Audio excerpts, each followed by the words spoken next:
was to scour the interwebs for some potential Terrence Ross trades. And I think there's maybe some more suitors there because of the year and a half on his contract. It's not just a rental. You got a little time to help him mesh with the team.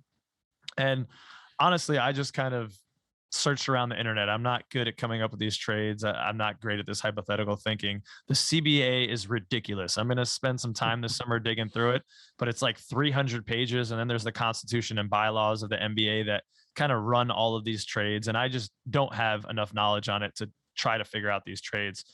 Shams Charania sent out a tweet a month or so ago now where that we're looking for a first round pick.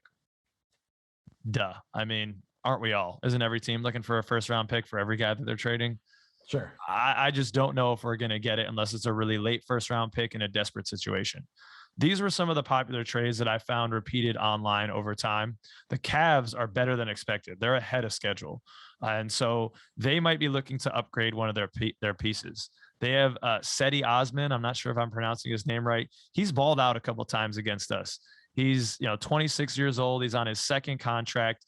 Kind of a similar player to Terrence Ross, but Terrence is a little bit of a bump up. Terrence has that ability to go off for 30 sometimes.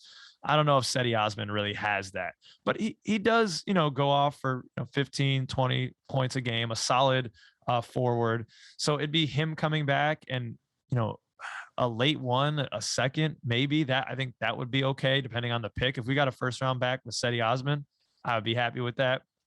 Although he has I'm going to go on record that I think it's CD. Okay, I'm with it. He's under contract till 23-24. So I don't know if that breaks it for us. I don't know what our front office is looking for. Are we looking for just an expiring contract because they want to fill out the roster in their own way? I'm not sure. Another popular trade destination is someone where we moved Evan Fournier last year to the Celtics. People seem to be enamored with getting Aaron Nesmith here, who was taken one pick above Cole Anthony. I think we made out in that deal. But this is a guy that, shot really well from college, and he could be potentially that another shooter in the mix, a three-point shooter. Someone else would have to come back, maybe like someone that they're frustrated with. I've seen Grant Williams' name passed around, but I don't love that. Yeah, I don't love that. So again, I'd rather have Gary Harris. Now,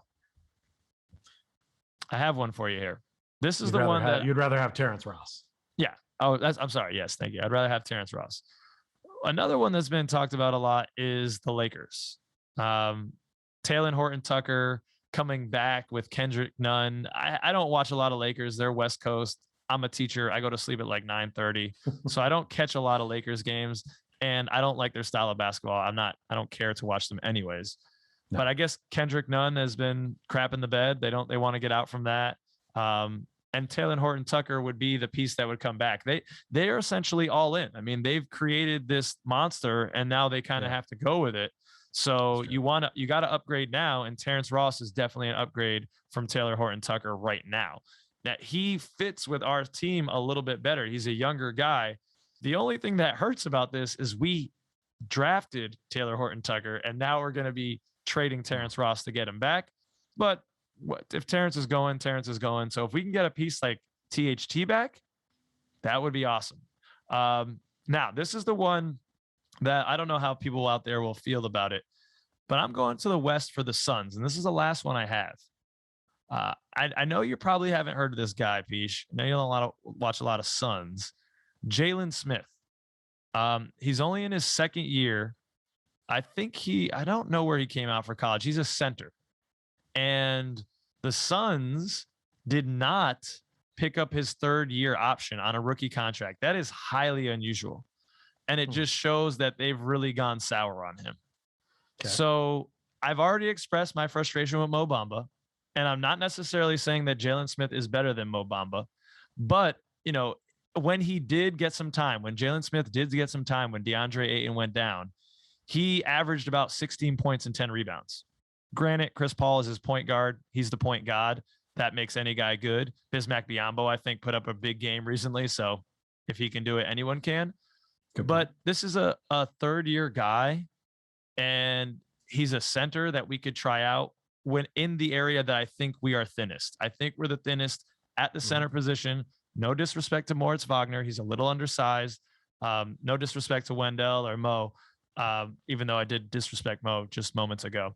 So I kind of like covered that. Yeah, we covered that. I'm sorry, Mo. I'm sorry, Mo. I'm not worthy. I'm not worthy. Yeah, don't say we, say you. No, I'm sorry. I don't want him mad at me. Yeah.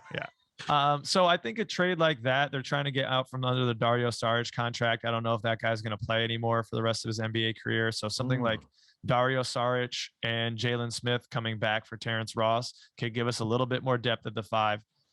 Those are the 4 I came up with, but it really depends on what the front office is seeing in the draft too.